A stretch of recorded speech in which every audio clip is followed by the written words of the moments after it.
டெல்லிக்கு போய் 2 நாள் தங்கியிருக்காரு முதலமைச்சர் விஜய். பிரதமரையும் நிதியமைச்சரையும் மட்டும்தான் அவர் பார்த்திருக்காரு.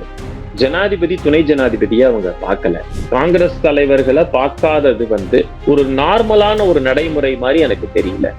முதலமைச்சர் விஜய் டெல்லிக்கே போயிருக்காரு, அவர் அங்கேயே இருக்காரு. அப்படிங்கிற போது அதில் நெடுவுல ஒரு ½ அன் அவரோ 1 ஹவரோ பாக்குறதுல எந்த விதமான தடையுமே இருக்கிறதா எனக்கு தெரியல.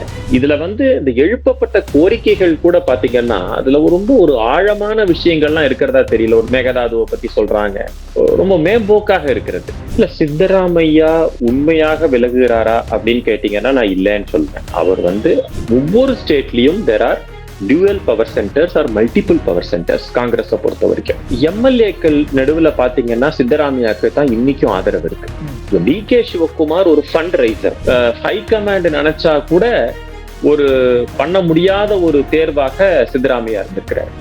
சித்தராமையா ஆட்சியில இருக்கிறத விட ஆட்சியில இல்லாம இருக்கிற போது he is more dangerous. Chief மினிஸ்டரா டி.கே. சிவகுமார் இருந்தாலும் அந்த அமைச்சரவையில சித்தராமையாவோட ஆதரவாளர்கள் அதிக அளவுல அகாமடேட் பண்ணப்படுவாங்க.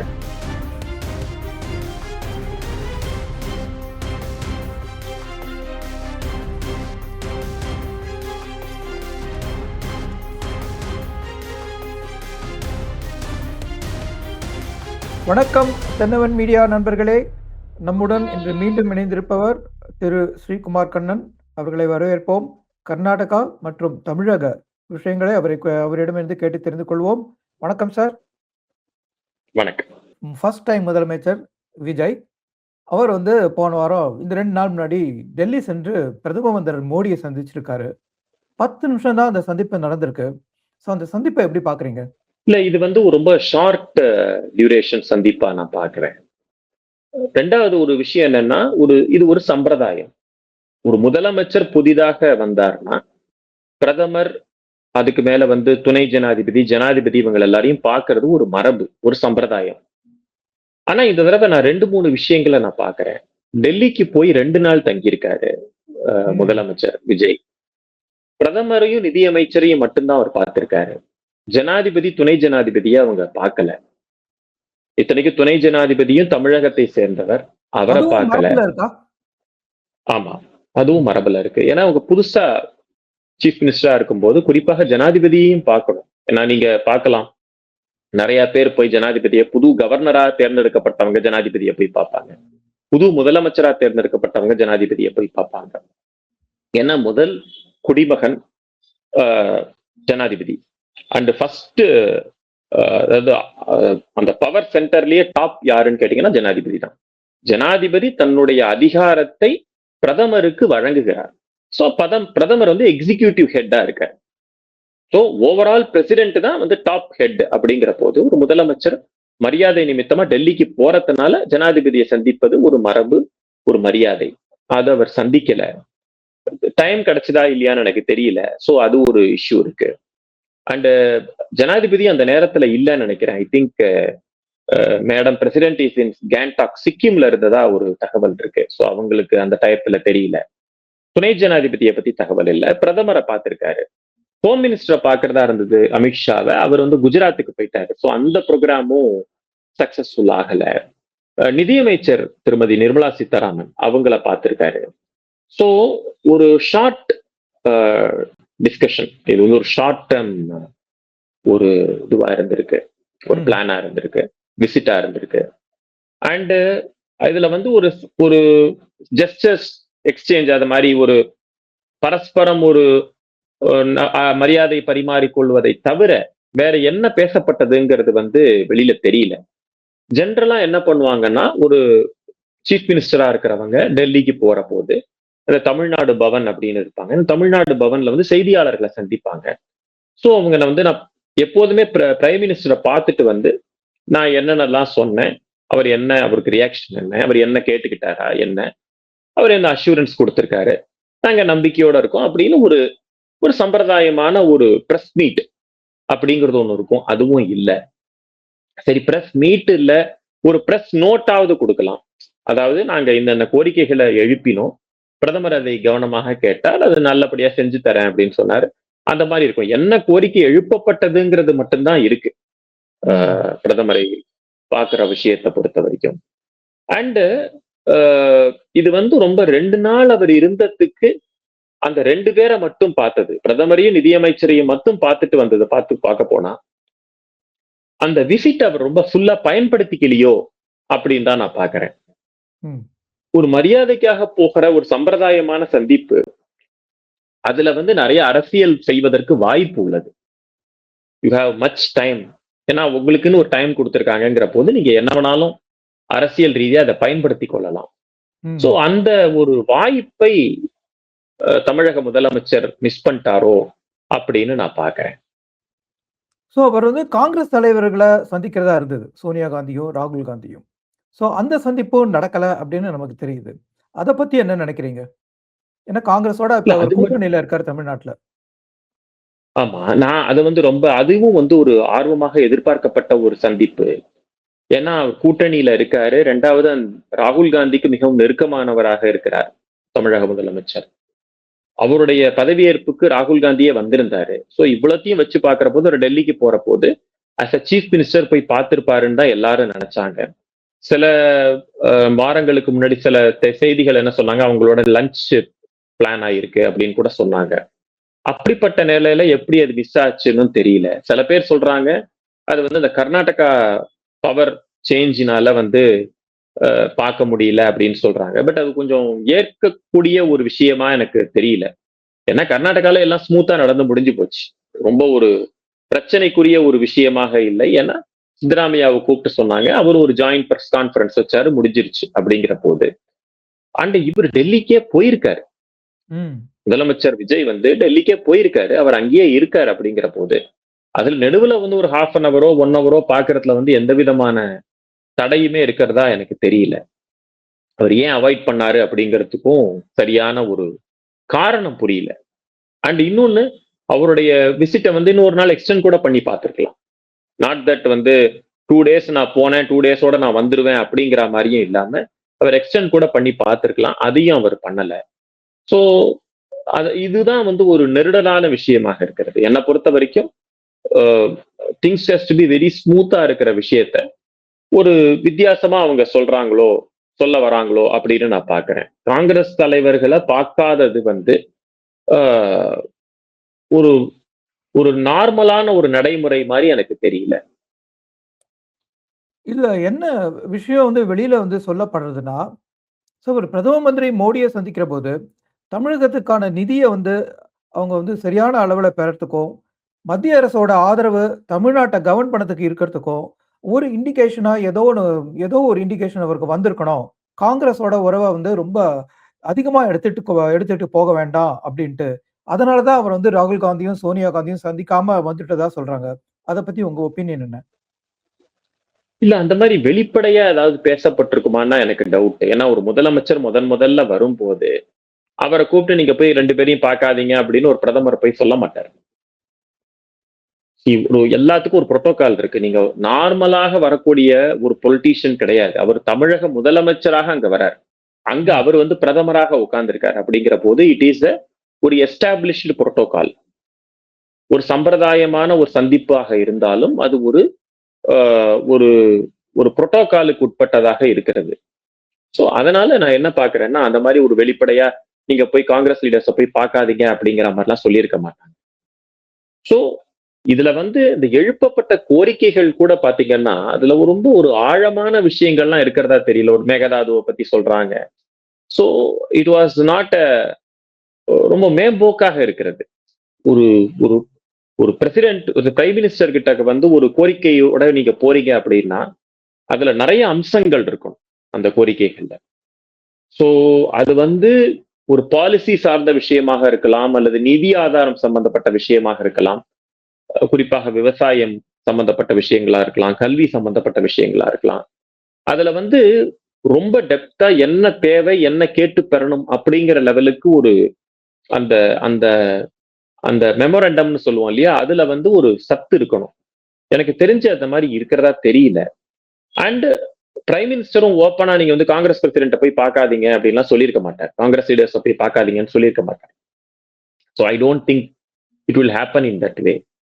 இது வந்து ஒரு ஒரு பிரசிடென்ட் இல்ல ஒரு சீஃப் மினிஸ்டர் அங்க போறாரு அப்படின்னு பாத்தீங்கன்னா அவங்க நிறைய பேரை சந்திப்பாங்க.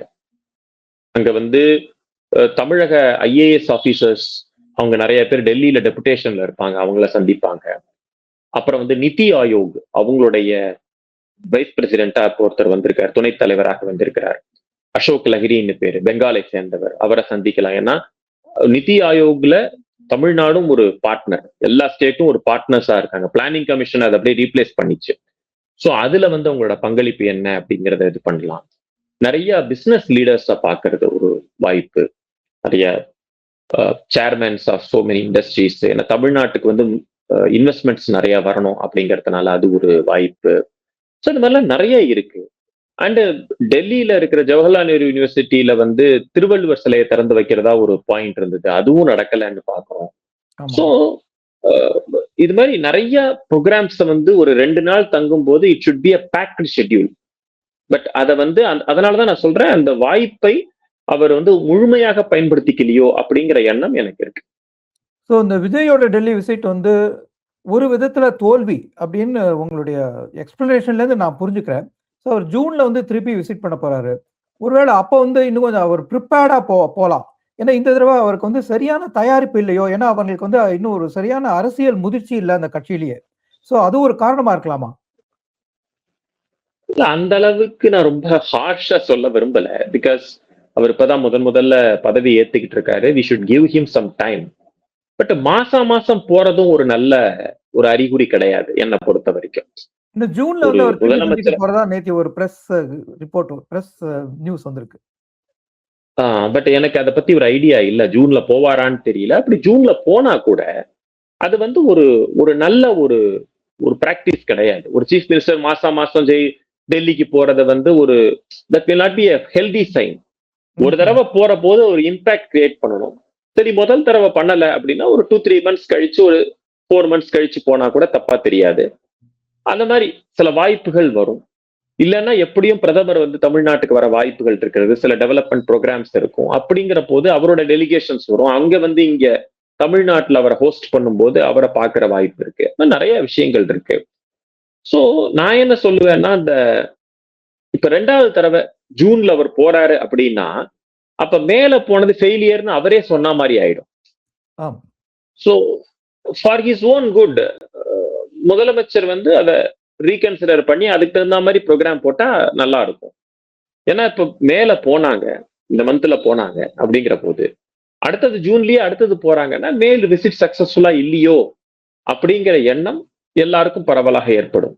ஸோ அதை கொஞ்சம் கவனத்துல எடுத்துக்கணும். அண்ட் இந்த ப்ரோக்ராம்ஸ் வந்து பாத்தீங்கன்னா ஒரே நாள்ல போயிட்டு வந்தா ஐ கேன் அக்செப்ட்.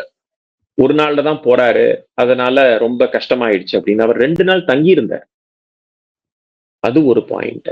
ஏன்னா போன வாரமே ட்ரை பண்ணாங்க. இந்த போன வாரம் வந்து இந்த அமெரிக்க தூதர் இந்தியாவுக்கு வந்தது. ஸோ அந்த மாதிரி சில விஷயங்கள் இருந்ததுனால ஒரு வாரம் தள்ளி போச்சு. பிரைம் மினிஸ்டர் வந்து அந்த டயத்துல இல்ல, ஊர்ல இல்ல. அவரும் வந்து வெளிநாடுகளுக்கு போயிட்டு வந்தார். வந்த உடனே அந்த அமெரிக்க தூதர் வந்துட்டாரு. So it was adjusted. But இவர் 2 நாள் அங்க போயிருந்ததுனால it could have been utilized properly. அப்படிதான் நான் பார்க்கிறேன். கர்நாடக காங்கிரஸ்ல கடந்த 3 வருஷமா வந்து சித்தராமையா கேம்ப், டிகே சிவகுமார் கேம்ப் அப்படின்னு 2 பவர் சென்டர் மாறி மாறி இருந்தது. இப்ப திடீர்னு மாற்றம் வந்து சித்தராமையா பதவி விலகிறாரு, டிகே சிவகுமார் முதல்வரா பதவி ஏற்க போறாரு. என்ன நடக்குது? இது டெல்லி ஹைகமாண்டோட கடுமையான அழுத்தமா, இல்லாட்டி சித்தராமையா உண்மையாவே விலகிறாரா? இல்ல, சித்தராமையா உண்மையாக விலகுகிறாரா அப்படின்னு கேட்டீங்கன்னா நான் இல்லைன்னு சொல்வேன். அவர் வந்து விலக சொல்லி அவர் சொல்லியிருக்காங்க, அதனால விலகிறார். இப்போ காங்கிரஸ்ல வந்து இந்த டியூயல் பவர் சென்டர் அப்படிங்கிறது ஒவ்வொரு ஸ்டேட்டுக்கும் ரொம்ப காமனான விஷயம். நான் வந்து பல ஸ்டேட்ஸை வந்து நம்ம பார்க்கிற போது இப்பன்னு இல்லை, ரொம்ப காலமாவே அது இருந்திருக்கு. இப்போ ஆந்திரால பாத்தீங்கன்னா ராஜசேகர் ரெட்டி, விஜயபாஸ்கர் ரெட்டி இருப்பாங்க. ஒடிசால பாத்தீங்கன்னா ஜேபி பட்நாயக், கிரிதர் கமாங் இருப்பாங்க. கேரளால பார்த்தா கருணாகரன், ஏகே ஆண்டனி குரூப். தமிழ்நாட்டுல மூப்பனார், வாழப்பாடி குரூப். ஸோ ஒவ்வொரு ஸ்டேட்லயுமே அவங்களுக்கு அந்த டியூயல் பவர் சென்டர்ஸ் இருந்துட்டே இருப்பாங்க. அது ராகுல் காந்தி வந்ததுக்கு அப்புறமும் அது தொடர்ந்தது. இப்போ ராஜஸ்தான்ல பாத்தீங்கன்னா அசோக் கெலோத், சச்சின் பைலட், மத்திய பிரதேஷ்ல வந்து கமல்நாத், ஜோதிராதித்ய சிந்தியா, திக்விஜய் சிங் ஒரு பக்கம் இருப்பாரு. அதே மாதிரி சத்தீஸ்கர்ல பாத்தீங்கன்னா சிங்தேவ், அதுக்கப்புறம் பூபேஷ் பகேல், இந்த மாதிரி there were multiple power centers. ஹரியானால Bhupinder Hooda, Selja, Kumari Selja. So there were ஒவ்வொரு ஸ்டேட்லயும் there are dual power centers or multiple power centers காங்கிரஸை பொறுத்த வரைக்கும். கர்நாடகால என்னன்னு கேட்டீங்கன்னா, முதல்ல எஸ்.எம். கிருஷ்ணா இருந்தார். அதாவது நான் சொல்றது 99 to 2004 அந்த டயத்துல வந்து எஸ்.எம். கிருஷ்ணா இருந்தார். எஸ்.எம். கிருஷ்ணாவுடைய காலத்துக்கு அப்புறம் சித்தராமையா அவர் வந்து ஜனதா தள்ளுல இருந்தார். பேசிக்கலி ஹி இஸ் அ நான் காங்கிரஸ் மேன். அவருடைய அரசியல் பயணம் அப்படிங்கிறது ஒரு நான் காங்கிரஸ் மேனா தான் அவர் தன்னோட அரசியல் பயணத்தை தொடங்கினார். ஜனதா தள்ல தேவகவுடாவோட அவர் இருந்தார். எப்ப வந்து குமாரசாமிக்கு அங்க முக்கியத்துவம் கிடைக்க ஆரம்பிச்சதோ, தேவகவுடாவுடைய மகன் குமாரசாமிக்கு அங்க முக்கியத்துவம் கிடைக்க ஆரம்பிச்சதுக்கு அப்புறம் அவர் ஜனதா தள்ளில இருந்து விலகி காங்கிரஸ்ல சேர்ந்தார்.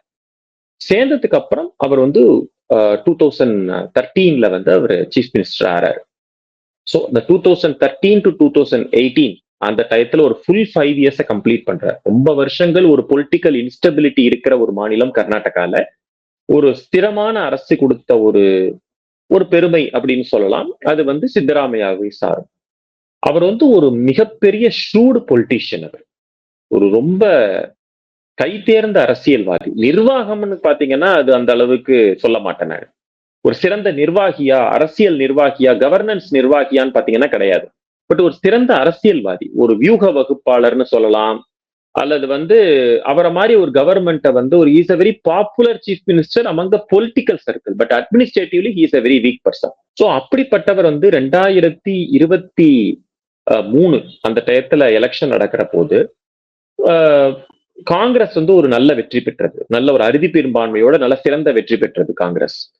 ஸோ அப்ப வந்து எல்லாரும் என்ன சொன்னாங்கன்னா, அந்த நேரத்துல காங்கிரஸ் தலைவராக இருந்தவர் வந்து டி.கே. சிவகுமார்.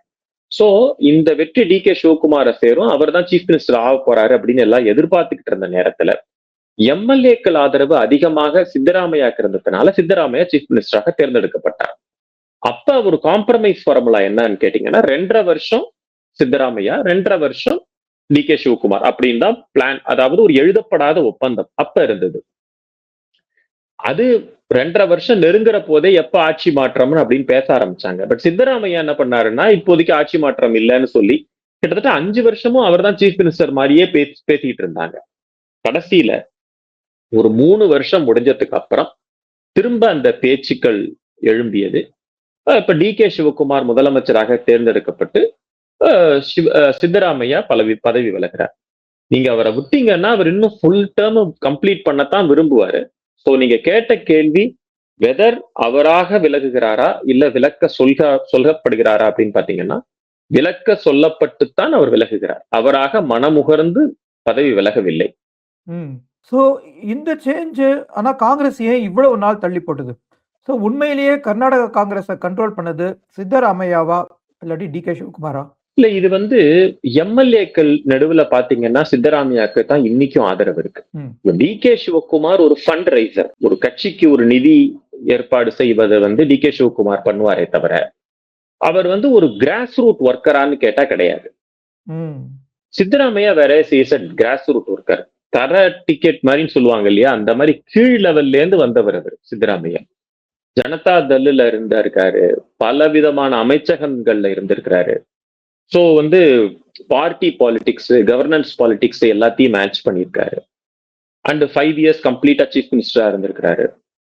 2013 ஒரு சூழ்நிலை ஏற்பட்டது. காங்கிரஸ் ஜெயிக்கும் பட்சத்தில் யார் முதலமைச்சராக வருவார்கள்? அப்போ தடிப்பட்ட பெயர்கள் மொத்தம் 3. அதாவது சித்தராமையா, இன்னொன்னு மல்லிகார்ஜுன் கார்கே, அப்புறம் பரமேஸ்வரா. அன்பார்ச்சுனேட்டா பரமேஸ்வரா தேர்தல தோத்து போயிட்டார். சோ அப்ப இருந்தவங்க 2 பேர் தான், மல்லிகார்ஜுன் கார்கேயா சித்தராமையாவா அப்படின்னு போகும்போது டெல்லியில இருக்கக்கூடியவங்க எல்லாரும் சித்தராமையாவை எதிர்த்தாங்க, காங்கிரஸ் தலைவர்கள். ஏன்னா அவர் வந்து ஒரு பெடிகிரி காங்கிரஸ் பர்சன் கிடையாது, அவர் ஜனதா தள்ல இருந்து வந்தவர். வேற மல்லிகார்ஜுன் கார்கே முதல்ல இருந்தே காங்கிரஸ்ல இருக்கிறவர். சோ அவருக்கு தான் அந்த வாய்ப்பு கொடுக்கப்படணும் அப்படின்னு சொன்னாங்க. பட் சித்தராமையா அந்த சோனியா காந்தி அந்த டயத்துல பீக் அதிகாரத்துடைய மையமா இருந்த நேரத்துல கூட அவங்களுடைய விருப்பத்தையும் தாண்டி சீஃப் மினிஸ்டரா பதவி ஏற்றுக்கிட்டார். Siddaramaiah. So that was one of his biggest achievement அப்படின்னு சொல்ல முடியும். ஸோ அது உண்மையை கேட்டீங்கன்னா காங்கிரஸ் ஹைகமாண்ட் வந்து சித்தராமையாவை அந்த நேரத்துல விரும்பல. மல்லிகார்ஜுன் கார்கே தான் நினைச்சாங்க. பட் மல்லிகார்ஜுன் கார்கேயோடைய அந்த லாபியையும் தாண்டி சித்தராமையா அந்த நேரத்துல சீஃப் மினிஸ்டர் ஆறார். 5 ஆண்டு காலம் முழுமையாக அவர் பதவி ஏற்றுக்கிறார். இந்த முறை கூட டி.கே. சிவகுமாரை புஷ் பண்ணணும்னு ஹைகமாண்ட் ரொம்பவே முயற்சி பண்ணாங்க. குறிப்பாக ராகுல் Gandhi and Priyanka they were pushing for DK. Shivakumar. But 3 வருட காலம் அதை ரெசிஸ்ட் பண்ணியிருக்காரு சித்தராமையா. சோ இதை வச்சு பாக்குற போது ஒரு காம்ப்ரமைஸ் ஃபார்முலாக்கு அவங்களும் வந்தாங்க. மல்லிகார்ஜுன் கார்கேயை அகில இந்திய தலைவராக்கி, இவங்க 2 பேர்ல ஒருவரை முதலமைச்சராக்கி ஒருவரை துணை முதலமைச்சராக்கி 2.5 வருஷம் கழிச்சு நீங்க ஆகுங்கன்னு சொல்லி அப்படி பண்ணித்தான் சித்தராமையாவை பதவி விலக்க முடிஞ்சதே தவிர ஹைகமாண்ட் நினைச்சா கூட ஒரு பண்ண முடியாத ஒரு தேர்வாக சித்தராமையா இருந்திருக்கிறார். So DK. சிவகுமார் அப்படிங்கிறவர் வந்து ஒரு மீடியால ரொம்ப பிரபலம், ஒரு மேல்தட்டு அரசியல் மக்களுக்கு ரொம்ப பிரபலம், அந்த மாதிரி ஒரு அப்படிப்பட்டவரே தவிர ஒரு தரை லெவல் கிரவுண்ட் லெவல் பொலிட்டீஷியன் கிடையாது டி.கே. சிவகுமாரை பொறுத்த வரைக்கும். ஸோ இப்போ நீங்க வந்து எம்எல்ஏ ஆதரவு அதிகமா சித்தராமையாவுக்கு தான் அப்படின்னு சொன்னீங்க. இப்ப டி.கே. சிவகுமார் முதல்வர் ஆனா அவர் வந்து அந்த எம்எல்ஏ ஆதரவு இல்லாம எப்படி ஆட்சி நடத்துவாரு? இல்ல, இப்ப வந்து டி.கே. சிவகுமார் முதலமைச்சராகிற பட்சத்துல அதற்கு சித்தராமையாவுடைய ஒத்துழைப்பு தேவை. சித்தராமையா ஒத்துழைக்கலைன்னா எம்எல்ஏக்கள் ஆதரவு கிடைக்காது. அதனால தான் பல தடவை காம்ப்ரமைஸ் பண்ணி அவர் ஒரு பிரேக்ஃபாஸ்ட் மீட்டிங்க்கு கூப்பிட்டு அந்த மீட்டிங்ல அவருக்கு ஆசி கேட்கிற மாதிரி எல்லாம் பண்ணி அதெல்லாம் பண்ணும்படியா ஆகுது. அதுக்கு ரீசன் என்னன்னா சித்தராமையோட ஒத்துழைப்பு டி.கே. சிவகுமாருக்கு தேவை. 2 வருஷம் தான் இருக்கு. முதலமைச்சர் ஆனதுக்கு அப்புறம் ஒவ்வொரு அமைச்சகங்களும் சீர்தூக்கி பார்க்கப்படும் எலெக்ஷன் டயத்துல. அண்ட் கர்நாடகா வந்து எப்போதுமே வந்து ஒரு ரொம்ப ஃப்ளூயிடான ஒரு ஸ்டேட். ஒரே கட்சிக்கு திரும்ப திரும்ப ஆட்சி கொடுக்கக்கூடிய பாங்கு வந்து ஆஃப்லேட் கிடையாது. கர்நாடகாவை பொறுத்த வரைக்கும் மாத்தி தான் அவங்க ஆட்சி கொடுக்குறாங்க. அப்படிங்கிற போது ஒரு 5 ஆண்டு காலம் காங்கிரஸ் ஆட்சி, சீஃப் மினிஸ்டர் மாறினாலும் 5 ஆண்டு காலம் காங்கிரஸ் ஆட்சி முடிவடையும் பட்சத்தில் அது திரும்பி ரிப்பீட் பண்றது ரொம்ப கஷ்டமான ஒரு சவாலான ஒரு விஷயம். ஸோ பொறுத்திருந்து பார்க்கணும். ஏன்னா டி.கே. சிவகுமார் வராரு, அவர்கிட்ட ஒரு பெரிய எதிர்பார்ப்பு இருக்கு. அதாவது காங்கிரஸ் ஒர்க்கர்ஸ்க்கு நடுவுல அந்த கட்சிக்கு. அப்படிங்கிற போது அவர் எப்படி பெர்ஃபார்ம் பண்றாருன்னு போக பார்க்கணும். பட் இதுல ஒரு சிக்கல் என்னன்னு கேட்டா, சித்தராமையா ஆட்சியில இருக்கிறத விட ஆட்சியில இல்லாம இருக்கிற போது ஹி இஸ் மோர் டேஞ்சரஸ் அரசியல் ரீதியா. சோ அவர் என்ன பண்ணுவாருங்கிறதையும் நம்ம பொறுத்திருந்து பார்க்கணும். ஸோ சித்தராமையா இனிமே வந்து ஒரு ஆக்டிவ் பாலிடிக்ஸ்ல இருந்து விலகுவாரா, இல்லாட்டி பேக் சீட்ல இருந்து கண்ட்ரோல் பண்ணுவாரா? நல்ல கேள்வி. அவர் வந்து ஹீஸ் அ 24/7 பொலிட்டீஷியன். சித்தராமையாவை பொறுத்த வரைக்கும் ஒன் ஆஃப் தி ரொம்ப ஓல்டு கார்டுன்னு சொல்லுவாங்க இல்லையா, அந்த பழைய ஆள் அவரு. ஸோ அவர் அரசியல்ல வந்து நீங்க எப்படி ஒரு கருணாநிதி அவர்களை நீங்க சொல்லுவீங்களோ அதே மாதிரி சொல்லலாம் சித்தராமையாவை பொறுத்த வரைக்கும். சோ ஒரு பிஜேபிக்கு எதிரான ஒரு அரசியல் செய்யறதுல வந்து முதல்ல இருந்தே அவர் இருக்கார். பிஜேபியோட காம்ப்ரமைஸ் பண்ணாத ஒரு சில அரசியல் தலைவர்கள்ல அவரும் ஒருத்தர். இப்ப ஜனதாதள் இருந்தது, ஜனதாதள்ல ஜே.ஹெச். பட்டேல் பிஜேபியோட கூட்டணி அப்படிங்கிற போது அவர் தேவகவுடாவோட போனாரு. தேவகவுடா குமாரசுவாமி பிஜேபியோட கூட்டணிங்கும் போது அவர் காங்கிரஸ்க்கு போனாரு. சோ பிஜேபிக்கு எதிரான ஒரு அரசியல்ல அவர் தன்னோட ஸ்டாண்ட வந்து மாத்திக்கவே இல்லை. ஒரு பிரின்சிபிள் அவரை பொறுத்த வரைக்கும். சோ அப்படிப்பட்டவர் என்னன்னு பாத்தீங்கன்னா நிச்சயம் வந்து ஒரு பேக் ஸ்டானல் டிரைவிங் மட்டும் கிடையாது, அவர் வந்து கண்டினியூஸ் அரசியலும் பண்ணுவார் அப்படின்னு தான் பாக்குறேன். அதனாலதான் இந்த தடவை அவங்க என்ன சொன்னாங்கன்னா, நீங்க உங்களுக்கு ராஜ்யசபா சீட் எப்படியுமே காலியாகுது ஜூன் மாசம், நீங்க அதுல வந்து தேர்ந்தெடுக்கப்பட்டு நீங்க டெல்லிக்கு வந்துருங்கன்னாங்க. பட் அவரு அதுக்கு மறுத்துட்டார். நான் எம்எல்ஏவாவே கண்டினியூ பண்றேன், நான் வந்து கர்நாடகால தான் இருக்க போறேன், நான் டெல்லிக்கு வரப்போறது இல்லை அப்படின்ட்டார். சோ அவருக்கு வந்து கர்நாடகாவில் அரசியல் பண்றதுதான் அவர் விரும்புறாருன்னு தெரியுது. சோ அவர் வந்து பேக் ரூம் அல்லது பேக் சேனல் டிரைவிங் மட்டும் இல்லாம அவர் ஆக்டிவ் பாலிடிக்ஸ்லயும் இருப்பாருன்னு தான் நானும் எதிர்பார்க்கிறேன். ஓகே, இப்ப டி.கே. சிவகுமார் தலைமையில கர்நாடகத்துல என்ன மாதிரி கவர்னன்ஸ் சேஞ்ச் நம்ம எதிர்பார்க்கலாம்? ஸோ அவருடைய கேபினெட் ஃபார்மேஷன்ல சித்தராமையாவோட லாயலிஸ்ட் வந்து பங்கு பெறுவாங்களா? எப்படி இருக்க போறது அந்த கேபினெட்? இல்ல, சித்தராமையாவுடைய ஆதரவாளர்களுக்கு அதிக பிரதிநிதித்துவம் கேட்டு பெறுவார் அப்படின்னு தான் நான் பாக்குறேன். சீஃப் மினிஸ்டரா டி.கே. சிவகுமார் இருந்தாலும் அந்த அமைச்சரவையில சித்தராமையாவோட ஆதரவாளர்கள் அதிக அளவுல அகாமடேட் பண்ணப்படுவாங்க அப்படின்னு தான் நான் பாக்குறேன். ஏன்னா அப்பதான் அந்த காம்ப்ரமைஸ் ஃபார்முலா ஒர்க் அவுட் ஆகும். அண்ட் அவருடைய ஆட்சி எப்படி இருக்கும்னு நீங்க கேக்குறீங்க, அதையும் நம்ம பொறுத்திருந்து தான் பார்க்கணும். ஏன்னா ஒவ்வொரு சீஃப் மினிஸ்டருக்கும் ஒரு பாணி இருக்கும், அவங்களோட ஓன் ஸ்டைல் ஆஃப் ஃபங்க்ஷனிங் இருக்கும். அதை நம்ம பார்க்கணும். ஏன்னா இவர் முதல்ல முதலமைச்சர் ஆகிறாரு, துணை முதலமைச்சரா இருந்திருக்கிறாரு, சோ பல துறைகள் அமைச்சரா இருந்திருக்கிறாரு, பல கவர்மெண்ட்ல இருந்திருக்கிறாரு, குமாரசுவாமி கவர்மெண்ட்ல கூட இருந்திருக்காரு. அப்படிங்கிற போது அவர் எப்படி பர்ஃபார்ம் பண்றாரு அப்படிங்கிறத நம்ம பொறுத்திருந்து பார்க்கணும்.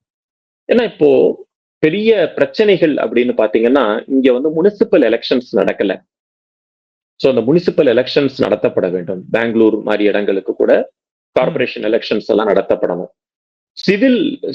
சிவிக் ஆக்டிவிட்டிஸ், அதாவது அது வந்து ஹெல்த் இஷ்யூஸா இருக்கலாம், குடிநீர் தண்ணீரா இருக்கலாம், டிரைனேஜ் சிஸ்டமா இருக்கலாம், ரோடா இருக்கலாம், எலக்ட்ரிசிட்டியா இருக்கலாம். இது போன்று மக்கள் அன்றாடம் அவங்கள வந்து பாதிக்கக்கூடிய விஷயங்கள்ல வந்து அதிக கவனம் செலுத்தணும். அரசியல் ரீதியாக கட்சியை வந்து கட்டுக்கோப்பா வச்சுக்கணும்.